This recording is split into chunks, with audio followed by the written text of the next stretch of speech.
Native Land Pod is a production of iHeart Radio in partnership with Reason Choice Media. Welcome home, y'all. It's MiniPod Day, and I'm thrilled because we have a very special guest joining us, Dr. Joy Harden Bradford. She's a licensed psychologist, a speaker, and host of the wildly popular mental health podcast, Therapy for Black Girls. I've been a guest on her show before and turned it into my own personal therapy session. I got a freebie out of her. But we love Dr. Joy. It's such a delight to have you on the show. I was so thrilled, and Angela said you would be our guest this week. So welcome home.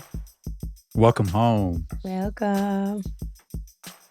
Even your voice is so soothing. I love hearing you talk. You might put me out. Right? Yeah. Exactly. But there is a reason, Angela, you wanted to have Dr. Joy on the show. I have my own personal therapy questions I'll be getting to later. But what was your reason? Well, there's a clip that keeps circulating online. It's been viral a few times, and I just want to play that clip. Here.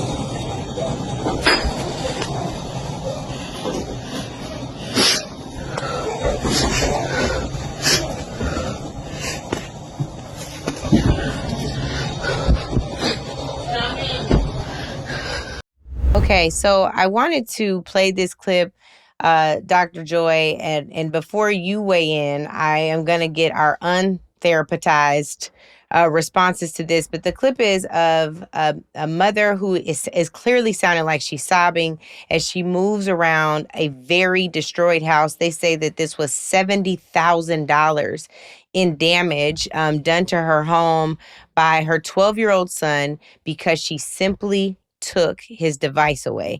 We regularly talk about on this show how these devices are all consuming. We see children getting into them much younger. I have a good friend of mine whose daughter, I was watching her daughter when she was 2, and this was several years ago, and I had a book I was reading to her, and the baby was swiping the page instead of turning the page. So, even that, like, there are so many ways in which we begin to rely on these devices for parents. Sometimes it's a necessary mental health reprieve to give the child something to do.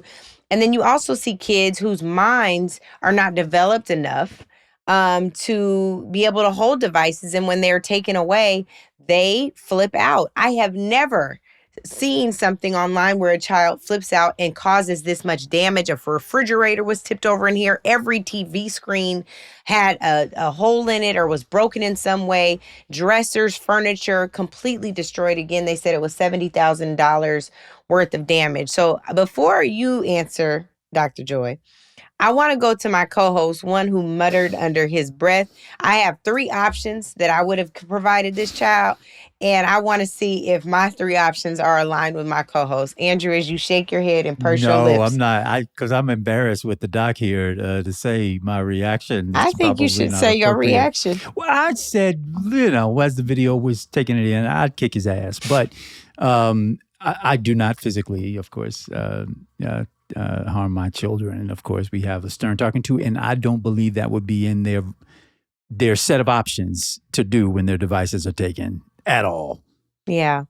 Tiff, how did you feel watching that with you? If this was your child or a niece or a nephew, a child's friend, what do you feel like your response would be to something like that? Well, I have an issue with kids on phones like that. And when I was watching it, I'm like, this is an addiction, clear Yes. and That's simple. right. And I think, I don't want to blame parents, but I'd look at that and think the parent has some responsibility because so often parents will make these devices the babysitter. and put, the iPad down or give a phone down. And not only is that detrimental to their mental development and their health, but a study came out, I think late last year from JAMA, that looked at data of more than 4,000 kids and linked addiction to social media, mobile phones, and video games to higher risk of suicidal thoughts and behavior. So when I see something like that, I think there's no more clear example that this is a real problem, that kid has some serious challenges that derive from the phone, but also perhaps not the most attentive home life and not getting enough mental stimulation elsewhere. Yeah, I definitely agree with both of y'all. I'm gonna say my first thing was like, oh, somebody getting their ass beat. And I don't even believe in whipping kids, but it's like at this point, you chose violence. I'm choosing violence. I don't know whose child you are, but you going to whoever child you are, because you're not my child doing no stuff like this. Like, this is beyond. And the other thing that I thought about, my mom used to tease me when we were little. There was some Chitlin Circuit play that came through Seattle, and the lady got on there and she would say, I would kill you and tell God you died, to her child. And my mom used to say that to me all the time. And that's the first thing I thought of here. I was like, oh my God, you going to meet your maker. So Dr. Joy, please tell us why we're wrong. And if this woman ever listens to this show, what you would advise her to do with this child that clearly has an addiction and some clear detrimental, destructive anger management issues. Yeah. So, when I watched, I had not seen this video before you all shared it. And I was also struck by like the level of destruction in the home. And my first thought was, this is not just about the phone, right? Like, I think the phones and devices feel like very easy places for us to blame like what's happening. But my guess is that stuff has been building up long before the phone was taken away. And I think it's also interesting. I saw a lot of people in the comments talking about, similar reactions like, oh, he needs to be beat, or people talked about like getting police involved and all of these things, all of which I do not think would be helpful. So much of parenting is really about regulating ourselves so that we can then also help our children to regulate. And what I am seeing is just a complete lack of regulation. It feels like, and maybe even more, right? Like there may be some addiction things related to the device, but also maybe some distress tolerance, some impulse control. Like it feels like there are a host of things that may be going on that were happening even before the phone was taken away. Dr. Joy, can I ask you? You gotta love a doctor. You got to love it. Because you made me think regulation control. That's you're right. You're absolutely right. I wanted to ask you because I don't think this is a problem specific to children. I sit at tables sometimes with people and they're looking down. I just, out of respect for myself and my words and what I have to offer, when I'm not being listened to, I don't speak. I won't contribute to the conversation. If you're on your phone, then that has your attention. I'm not going to weigh in. But I notice when I'm at brunch and I'm looking at people and you have a table full of people and they're all looking down like this. And it's not that it just... I think people don't have social grace anymore. Like they have no idea. We talk on this show a lot about speakerphone. It drives me crazy. On the train, I take the train a lot between DC and New York, and people will just be there watching shows on speaker. And I am the annoying person. It's like, excuse me, you need headphones on the train. Like I say it to everybody all the time in my workspace. I'm like, please, you can't be on speaker. But it just feels like we're so disconnected from each other. And these phones feel detrimental to our social health, our mental development as grown men and women. People don't know how to engage anymore. It's frustrating for me. I leave my phone downstairs. I'm intentional about not being on my phone all the time. What advice or what would you say to not just children, but adults? Like what are some practices we can employ to be more connected and get off these devices? I mean, it's really ruining us. It annoys me. That's how much I think it's ruining us. Yeah, but look at how all of the energy that you have related to this, Tiffany. And I think that just speaks, it speaks to the power that the devices often have over us. And so when you think about as adults, we often struggle with putting the phone down and being more attentive and being more engaging. You can only imagine what the young people in our lives struggle with, right? Like their brains aren't even fully developed. So of course, they struggle with setting limits around it. And so a lot of it is modeling for the young people in our lives. How do we take breaks from our devices devices? How do we actually engage with one another? I completely agree with you. I think that there are a lot of social graces that are just not being cultivated anymore. And I think we also have to think about the fact that many people also use their devices as a way to manage anxiety. So if you are like waiting for a friend to show up and you're like not wanting to have small talk, what are you doing? You're scrolling maybe, right? And so I think that that's something else that people aren't always tapped into, is that many of us are using devices as a way to kind of regulate ourselves and to manage any anxiety that we might be feeling.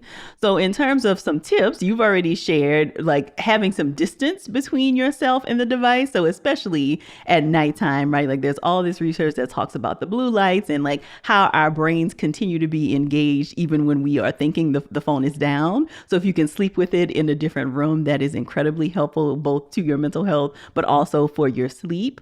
There are all these apps that you can also add to your devices that turn certain apps off, right? So if you don't want to be on the social media channels, or you only want to be able to like check your email, like those kinds of things I think can also be really helpful, but also making sure that you're getting enough physical activity. So are you doing enough other things in your life to stimulate you so that there isn't necessarily the need for the phone? But I do think it's important to think about like the way that we're talking about this is in a lot of ways the same ways we talk about like managing addictions, right? Like all these things we have to add to our lives to be able to put distance between ourselves and these devices. And it's meant to be that way, right? Like there are tons of people who are hired by these companies who are their entire time is spent trying to figure out how to keep us on our devices. So I want people not to be ashamed by this. Like this is something that has kind of come into our lives and taken off, I think, much quicker than anybody anticipated. And so it really is important for us to think about how do we stay connected to our humanity, both for ourselves and with one another. Yeah, that's good. That's perfect. Your piece around the addiction piece, I mean, I relate to that like strongly, just that people are they're paid big dollars to keep us right with those devices. Now, unlike Tiffany, I am not intentional about the distance from my devices. I'm just distant from my devices. I was going to say, you sure don't respond like, to texts. They be in other rooms, sometimes in other states. Tiffany, sometimes in the car. I left the last weekend, left it in the car the whole weekend because I had to keep my attention on some sleepover and my 3 children. But of course, the problem it creates is that it creates the expectation for everyone else that when they send you a thing, that you're right there to get it in the moment and then respond. And I say to people, and anyone who knows me already knows it. I don't have to say it. If I'm not physically holding that device when it comes in, the message, I might not see that thing until I'm really trying to waste time, standing in a line or something, and I may go back and revisit what that list is like. But our society has now created this unbearable expectation of instant everything, instant access, instant gratification, instant, da-da-da-da-da. And the Surgeon General last year issued a warning about these social media sites and cell phones in particular, and gave advice for parents. And I'm parents of now these kids who are about to be teenagers in 2 years, middle schoolers nonetheless, who all their friends have them. And I told them, you're not getting one. And if you have to get it, it's being recommended that you not buy your children smartphones. That's right. That you get them phones for safety and access to you, by and large, but not to everything else in the world out there, that they're literally being guinea pigs for being experimented on as to what the effects are. We don't know the effects yet because there's not been a generation brought up under this culture. So I just appreciate you there and want to echo again the regulation part of this, and that we as parents also are modeling to our children and those who are looking after us, what it's like to be responsible with the devices. And I am joining you in that middle school struggle, Andrew. I also have an 11-year-old and holding off on a phone for as long as we possibly can. But it is really hard, right? Like when all of the friends have it, it's like, oh, this makes me feel disconnected. But, knowing what I know, I feel like I am trying to hold off as much as long as I can. Me and you both, friend. I want to ask for the parents who have children who are battling cell phone addictions and are afraid to take away devices because they're concerned. Maybe it wouldn't be at this level, but they're afraid of the type of destruction or the ways they engage, their children around devices. They maybe even feel some guilt, Dr. Joy, like, how can I take away the thing that I gave to you that you're now relying upon? What is some advice that you have for parents who are figuring out how to wean their kids off of a device where the reliance on it now may be a little too heavy?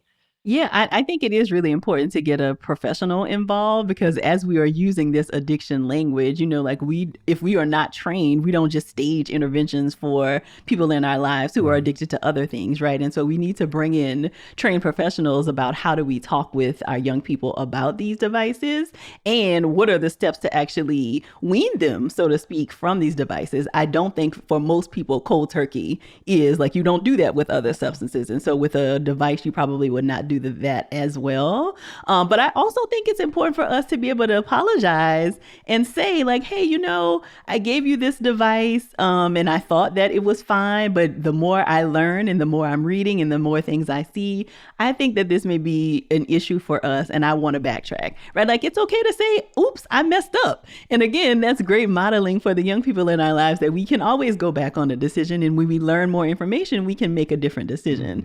So I think getting a professional involved and also just acknowledging like, hey, I know different things now and I want to make some different decisions for our family. But I also think, to our earlier conversation, we have to look at our own interactions with our devices, right? So we can't say we want the young people to be off their devices and then every time they see us, we have our head buried in our phone. Like it doesn't work that way.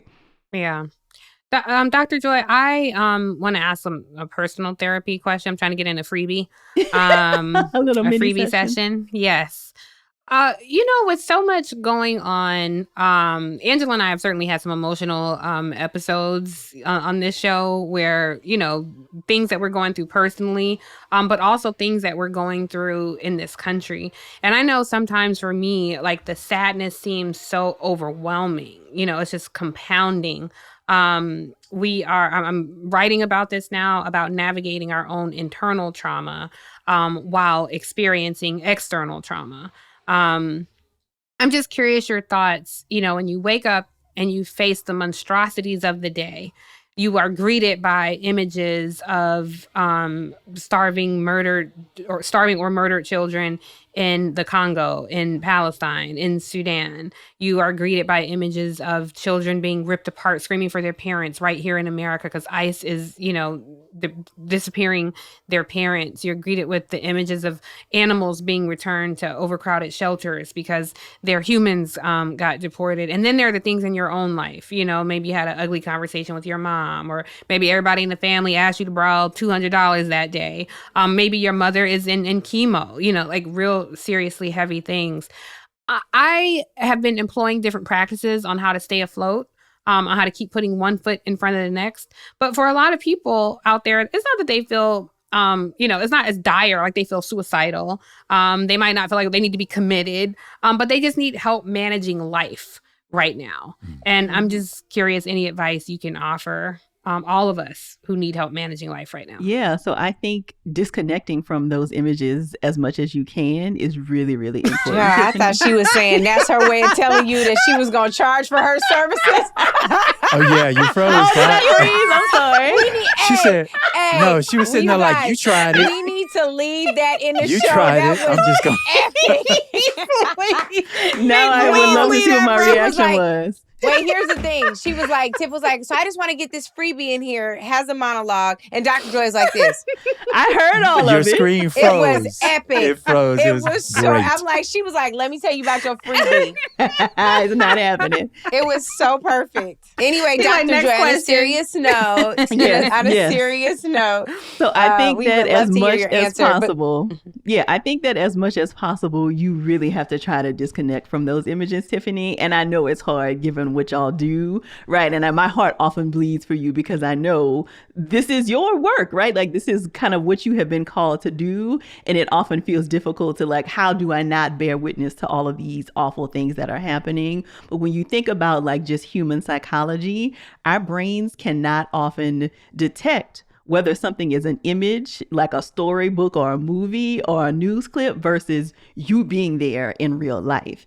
And so what that means is that you are often experiencing what we call vicarious trauma, which is as if you were in the middle of the war or on the scene of this awful thing happening. And so you can start to experience things like PTSD symptoms, difficulty sleeping, difficulty regulating your emotions. And so I think it is really important, even though there are so many awful things happening, even if you read about things, that is a little less activating for us than watching images, because the images really do stay with us. And so I think as much as possible, really disconnecting from images, not watching triggering videos, again, making sure that you're paying attention to your sleep, and also, infusing your life with other things that you are grateful for, right? So, maybe spending time with your animals or with family members you love, or taking girls trips, or, what kinds of things can you add as a buffer, because your life can't be all this, right? Like, even though it is incredibly important and your work is so important, it can't be everything. You also have to build a life around those things as well. Yeah. Preach. Well, speaking of trauma, Angela.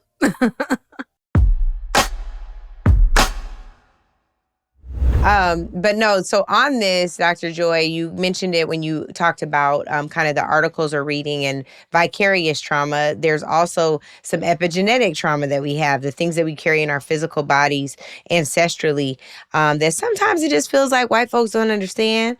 So on that, there is a moment that Serena Williams had recently in her on her hotel, and she brought us into that. If we could roll that clip. All right, everyone, how do we feel about cotton as decoration? Personally, for me, it doesn't feel great. So actually, it feels like no polish remover cotton, natural.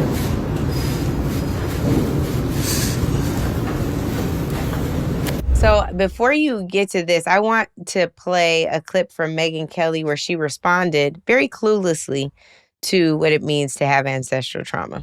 Serena Williams is in the news. Why? Because she was in New York to support her friend Kim Kardashian with some things she's doing with Nike. And Serena Williams was in town to attend to it. And she's in some hotel. We do not know which hotel she was staying in. She did not publicize that. But Serena Williams, who is one of the richest Americans alive, was triggered by something, Maureen. And so at the end of that video, she's plucked one of the cotton balls off of the plant, and she's using it to buff her nails. And then she does the hand gesture of ew, where you shake your hands ew, gross. And she drops it. Now, Serena Williams is triggered by cotton, I guess, because it used to be picked by slaves, and she's a Black American. It's 2025. Serena Williams is estimated by Forbes to be worth $350 million. She's married to a very, very rich man, too. She hung up her racket in 2022, ending a career in which she earned $95 million in prize money, more prize money than any female athlete in history. She has endorsement deals to this day with more than a dozen brands. She's active as an investor in her own venture capital firm. She's got a licensing deal with a beauty line. She's launched a multimedia company. She owns part of the Miami Dolphins. But she is an oppressed, direct descendant of slaves, I guess. And that's how she sees herself to this day, because I guess generational trauma. Okay, so I want to play that for a couple reasons. I'm gonna just tell you 2 points that triggered me. She said she was with her friend Kim Kardashian to attend to it. Not to attend the event, to attend to it, which also, I don't even know if Megyn understands that she is leaning into where her ancestors probably were, to attend to it. And then she said that Serena Williams, one of the most accomplished athletes of our time, not Black women athletes, not Black athletes, one of the most accomplished athletes of our time, won prize money. When else did we hear prize money, y'all? When they had the battle royals and they made enslaved people fight. So she's leaning into some of her own ancestral nonsense. So yes, I'm triggered. I want to tell you guys this really quick, and then I am going to yell at Dr. Joy.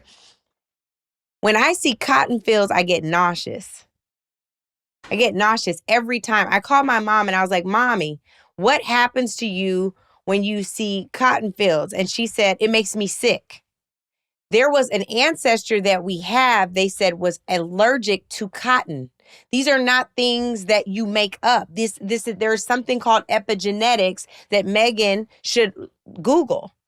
These are things that we actually carry in our bloodline. So imagine if you are a descendant of an enslaved person, you actually do carry some of that trauma. We also carry the victory, the resilience, but we do carry that trauma. Anyway, I just wanted to point that out. The cotton one particularly pricked me because I know my experience with cotton. Yeah, I was really struck by how like trite she was, as if like this couldn't possibly be an issue for Serena because money and wealth does not act as a buffer against racism and oppression, especially for somebody like Serena, who has been so forthcoming about almost dying in the hospital because of medical discrimination, right? And so, that doesn't buffer her from experiences related to the things that her ancestors have experienced, the things she's likely learned and read about and maybe had family talk with her about. So I think it's a very natural response. And I thought that the designer world had kind of come further along than to decorate with cotton plants anymore. It feels a bit outdated anyway.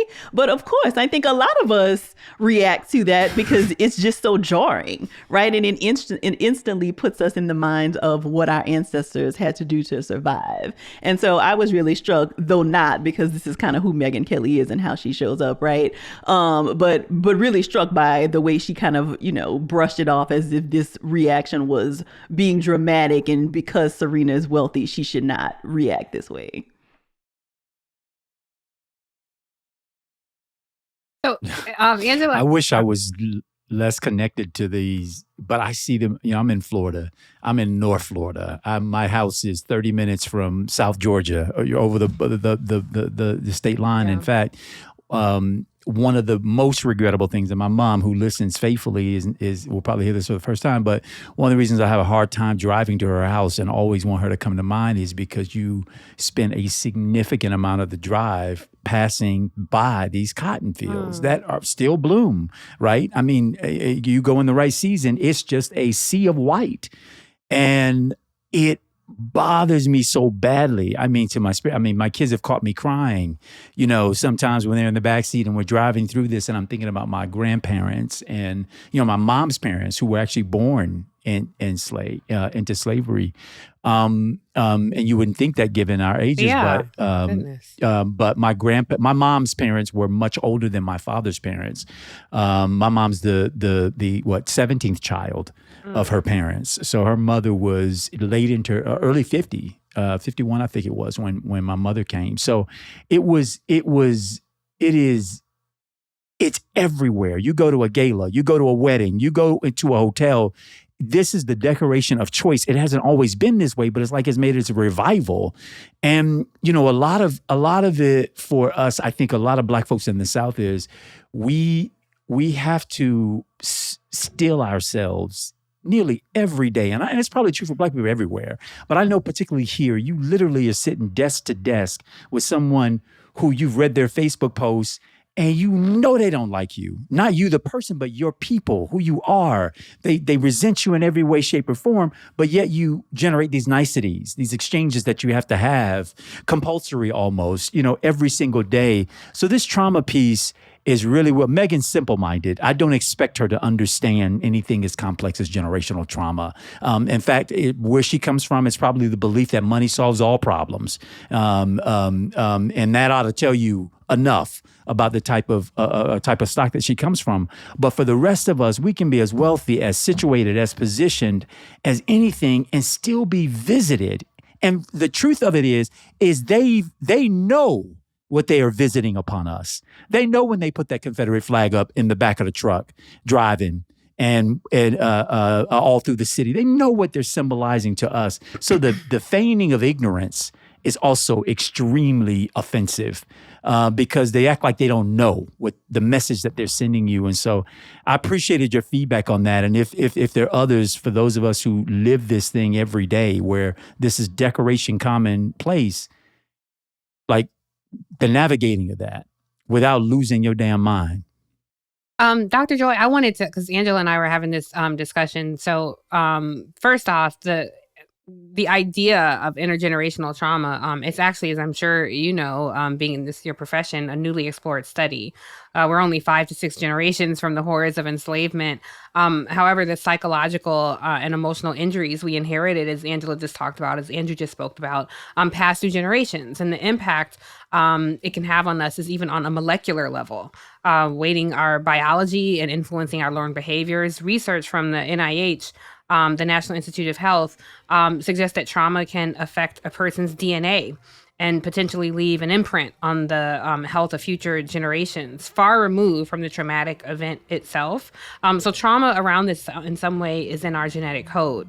But where Angela and I differed is we discussed, like, should we play the Megyn Kelly portion of this? And so Angela's point was, I think people want to know, like, what do you say when someone says this kind of ridiculous and ignorance? Like, how do you respond? And my thought is, even to see her face and to hear her voice is triggering. I'm more of the mind of, I don't want to promote her podcast or what she has to say, and I don't want to give her that attention.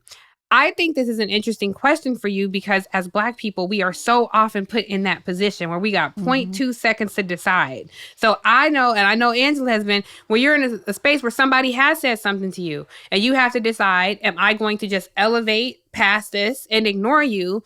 Or am I about to go spider monkey on your ass and give you the righteous tongue lashing that you deserve? Sometimes I don't make the right choice. Sometimes I'm going to go for, I got time today. Other times I try to elevate above it. So I told Angela, I'm like, let's play it so then we can at least have the discussion about, like, what kind of attention we should give these things. For the people navigating those decisions, I'm curious what Dr. Joy would say to do. If Megyn Kelly was in your face saying that, like, how do you respond? Now, this is Tiff's second free point of advice, but please, Dr. Joy, we would That's love a to hear hard one because I feel like you, Tiff, like, it could go either way, right? Depending on the kind of day you're having. And I think that that's the point, that there are always so many things that we are trying to calculate, right? Like, who else is here? Why am I in this experience? Who else is going to be seeing this? Is somebody filming, right? Like, there are all these decisions we're trying to calculate within 2 seconds, like you mentioned. And so I don't know that there is necessarily a right way. It is just what you choose at the moment, right? So if you feel like, you know what, I don't even have time for this today, I don't think it's wrong to just say, okay, this is ignorant. I'm not even going to give this any attention. But I also think that it is okay to put people in their place sometimes if you feel like that is something that you want to do. Now, and to think about, like, the consequences, right? Like, will the consequences be more detrimental than you just moving on? But sometimes you just got to let folks know. And so I don't think that it is a wrong way to do anything. I think it really is about, what do you have the bandwidth for that day, and thinking about, okay, what could be the potential consequences of this? Yeah. Team Cardi B, drag them to hell. Yes. Oh, Lord. I think our audience, when we play these things, I think our audience actually likes it. I think our audience likes to hear, Angela's response to some of these people, because I think there are probably people all across the country who are like, I'm going to respond like that. I think that's... and people... Yeah.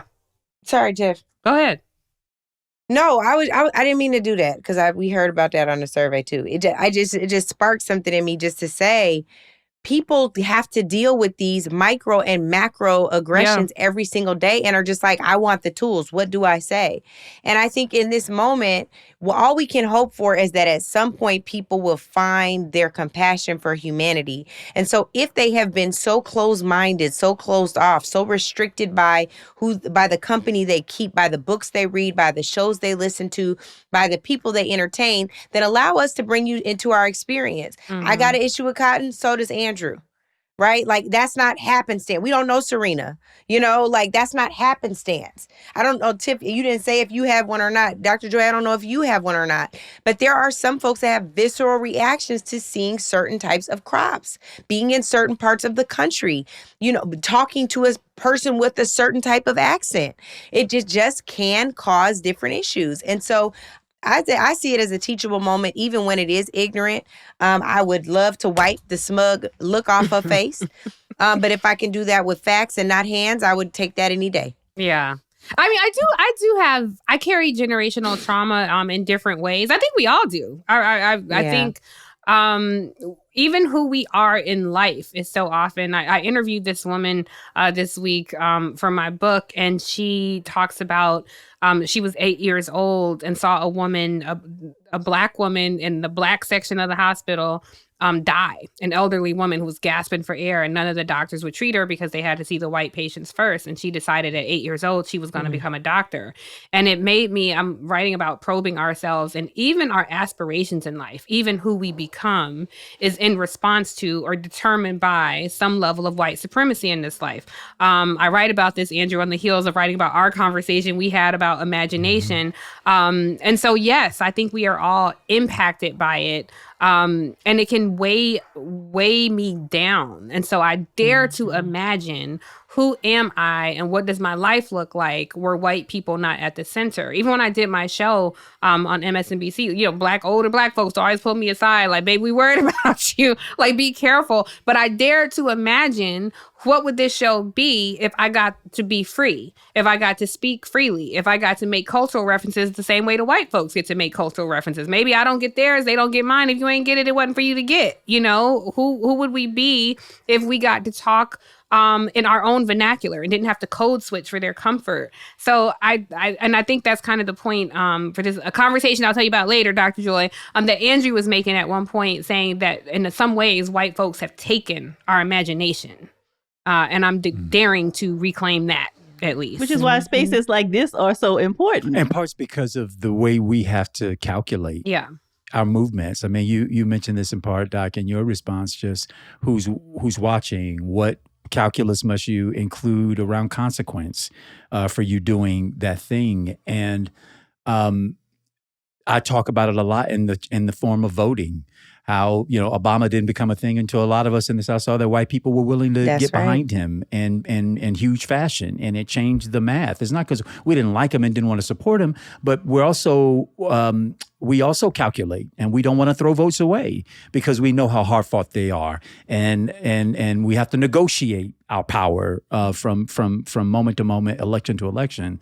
But my agitation a lot of times, certainly here in the South, is that mostly, and I find this a lot with conversations with white men, is they use a lot of these painful instances in some of these sort of gaslit experiences they want to call up, like Black on Black crime, and why isn't that there aren't marches when a Black, these sort of things that I find to be really intended to be provocative, to sort of get their opinion out there under the guise of curiosity.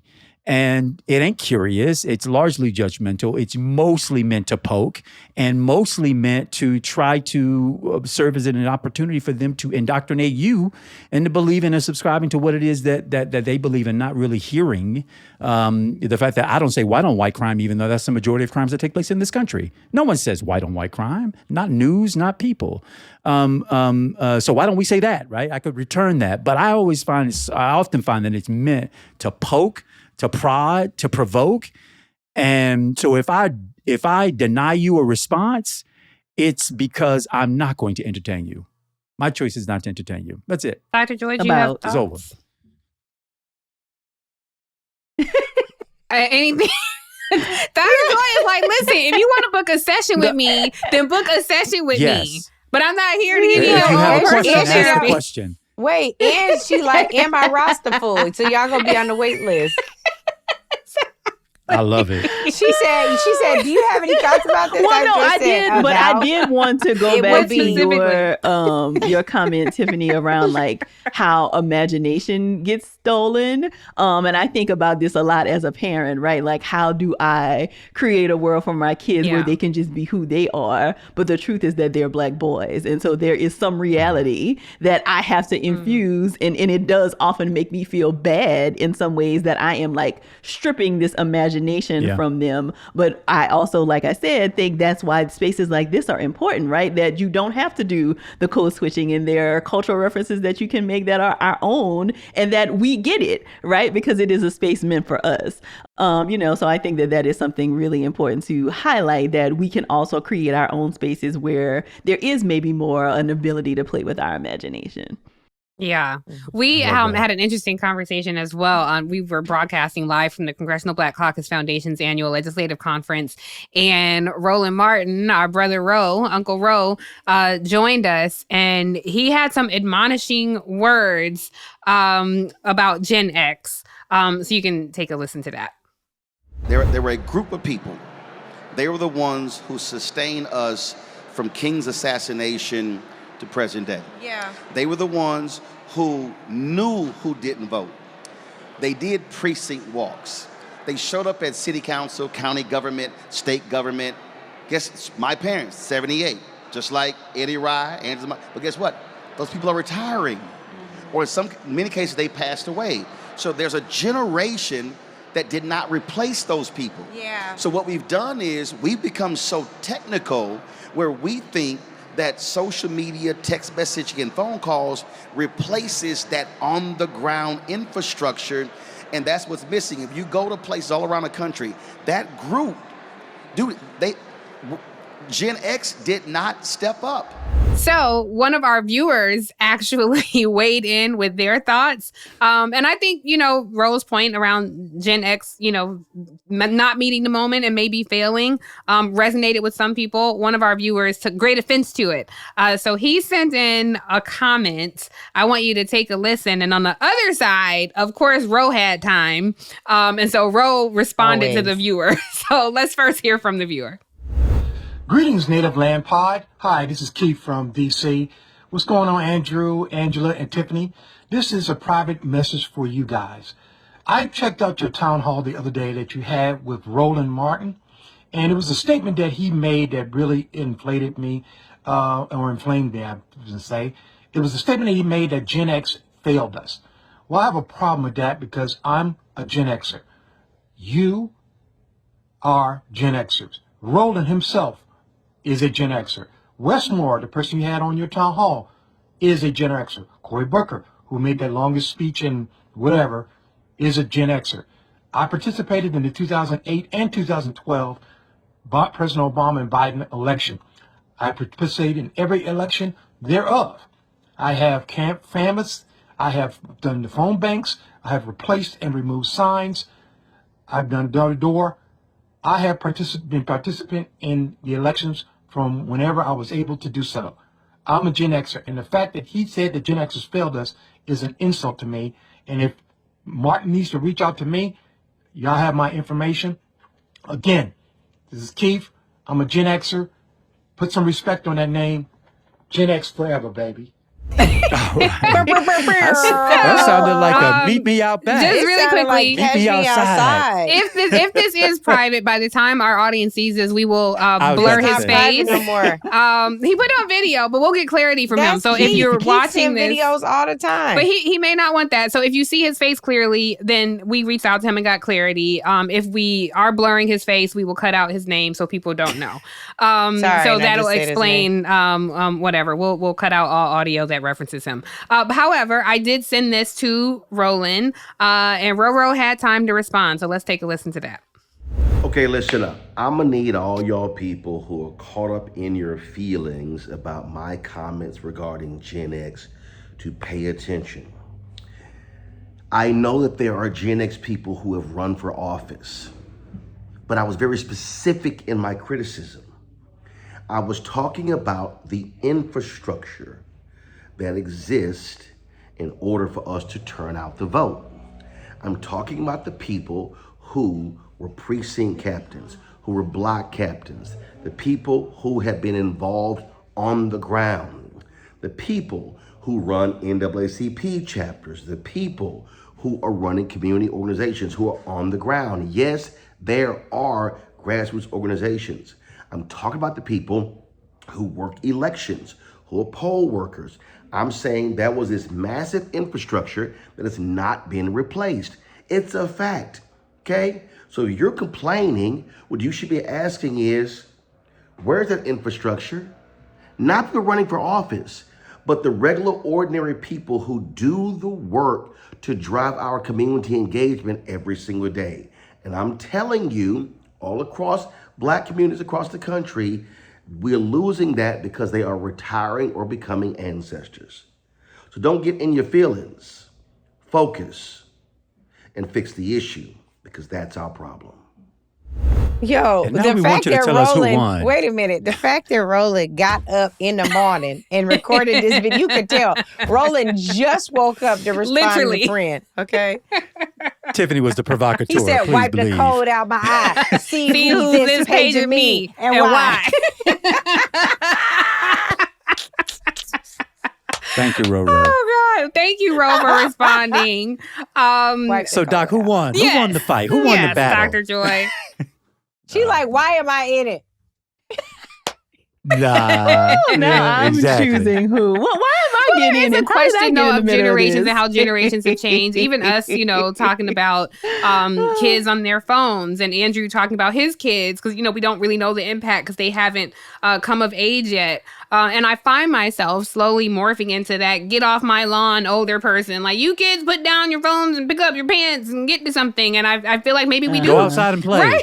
I feel like maybe we do sound like that. And so as the generations come of age, and I think he made a legitimate point about the infrastructure that we built as Black people, are we a little bit disaggregated these days? Even this idea when we were saying, I ought to beat that kid's ass or whatever, a lot of that is narrative. Like, there really isn't any evidence that this, people would tell me when growing up, like, if I did something wrong, then the neighbor would beat me. And then when I got home, my mama would beat me too. Like, there's no evidence of this, like, collective neighborhood beating who, like, formed kids into perfect human beings who never misbehaved anymore. So I do hear, when I hear the generations, like, we knew how to do it and you guys didn't, I am a little bit struck about what that means for us specifically as a Black community, because our community is the very thing that made us survive this 400-year nightmare. So I do wonder what your thoughts are. As you're raising a new generation of Black boys. You're from a different generation. Just curious your thoughts. Mm-hmm. Yeah. So what I think I was most struck by in that exchange is that it felt like there wasn't a place for feelings, which of course is my thing as a psychologist, right? And I think that is what we're often missing, is that we are kind of talking at and past one another, as opposed to, let me actually sit with what you're feeling and what you're telling me, right? And so in the listener's response, he's saying, like, what I picked up is that he was offended and maybe hurt that it felt like he was being blamed for this thing. And blame and shame is never going to be an effective motivator. And so I think when we are talking to young people, we are often trying to use some of these shaming tactics and then wondering why they are not effective, because shame is not effective, right? And so I think if we can actually come to the table and let me actually hear what you're saying, and I apologize if I said something that offended you, that wasn't my intent, but maybe that's how it happened, right? And so can we actually get on a feeling level, right? Like, maybe that's what we're missing, is that we're trying to brush past feelings, moving to action. I love it. This Doc. episode should be called, when people say, get out your feelings, put a parentheses in, get in your feelings. Yes. I like it. I like it. I stand. I find myself. I know why your roster's full, Doc. Yes. I know why your roster's full. Honestly, this is not just limited to like this exchange. This is in life, period. So often we find ourselves trying to win our point, and we don't hear that the person's like not really debating the merits of that argument. They're like, this is how I felt about what you did and how you said it, and da da da da. But I also that. find myself in the blame and shame category. Like, I do in my mind, I find it. The way I speak, sometimes I find it. When I see people, I feel it. I filter my thoughts sometimes, and sometimes I don't. And when I see people, disconnected from community, or just being disrespectful, or like, I don't care about none of this, what's happening. Like, I do find myself not necessarily, somebody who does a great job at reaching people without any blame or shame is Latasha Brown. Like, she, a voting rights activist who runs Black Voters Matter, and she just has a way of speaking to people and pulling them in. She is an evangelist who can make you a believer in whatever she's preaching, because she leads with love. And so I've tried to learn how to do that. But even with talking with my family, sometimes I do find myself judging, or when they say something, I'm like, what? Like, what does that even mean? So that's really good advice for me in how I present and speak, for sure. I'll try to practice it at this big old Gen X age, because I think you win over more people with honey and not that. We're not about to give you another session. I know. I'm just saying that I didn't even have no. I had a question, but I stopped myself. I'm like, I'm not gonna ask a question. Judgment. You sent the doc thinking. Yeah, in therapy, like it don't matter what you say. If once that 45, 50 minute come up, you could be like, yeah, doc, so I just had an abortion yesterday, and they're like, okay, we'll pick that up next week. We'll pick up there next week. And Dr. Joy literally said, and on that note, pick that up next week. On that note, welcome home. Dr. Joy, you got to come back, though. Please on come a serious back. note, there are so many people, our listeners, who come up to us and say they just relate to wrestling with not knowing what to do in this moment, balancing micro trauma with macro, from the government to what's happening all over the world. Really wanting a safe place to land. And while we can vent with them and we can give them calls to action, we can't give them the psychological tools to combat the warfare they're experiencing on every side. So you're always welcome back home, not just to counsel us, but to also counsel our audience. So we thank God for you and really appreciate you joining us today. Hear, hear. Welcome home. Welcome home. Thank you.